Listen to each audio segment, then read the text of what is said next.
આજે સરની મીટિંગ થઈ, શું થયું? આજે ગુજરાતના ચૂંટણી કમિશન દ્વારા એક મહત્વની મીટિંગનું આયોજન કર્યું હતું. કનિષ્ઠ મતદાન યાદી સુધારણા કાર્યક્રમ, અંગ્રેજીમાં SIR. આ SIR ની મીટિંગમાં તમામ પક્ષોની હાજરી હતી અને ગુજરાતભરના 5 કરોડ અને 81 લાખ કરતા પણ વધુ મતદારોની મતદાર યાદી સુધારણા કાર્યક્રમ હાથ ધરવામાં આવનાર છે.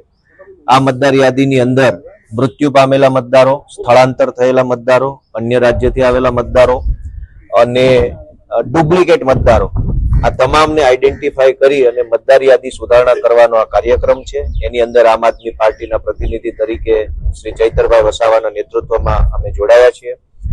વિશેષમાં ખૂબ ઊંડાણપૂર્વક ચર્ચા સંવાદ થયો છે. રાજકીય પક્ષોના સહકારની પણ ચૂંટણી કમિશને અપેક્ષા રાખી છે. પરંતુ આ મતદાર યાદી સુધારણા કાર્યક્રમને આમ આદમી પાર્ટી ખૂબ સારી રીતે સહયોગ આપી કોઈ પણ મતદાર છૂટી ન જાય, કોઈનું નામ મતદાર યાદીમાંથી કપાઈ ન જાય, હટાવી ન દે, કાઢી ન નાખે, એ પ્રકારની ખાસ કાળજી રાખી વોટ પ્રહરી, વોટ રક્ષકની આખી ટીમ ઊભી કરી આમ આદમી પાર્ટીના એક એક કાર્યકર્તાને જવાબદારી સોંપી કોઈ પણ પ્રકારે જનતાનો મત કપાઈ ન જાય, ખોટા માણસોના મતદાર યાદીમાં નામ ચડાવી દેવામાં ન આવે, એની આમ આદમી પાર્ટી કાળજી રાખશે.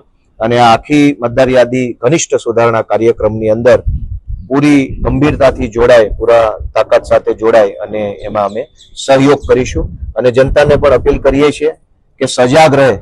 વોટ ચોરી કરનારા લોકોએ આ આખો પ્રોગ્રામ હાથ ધર્યો છે, પરંતુ આપણે એને સફળ બનવા દેવા નથી.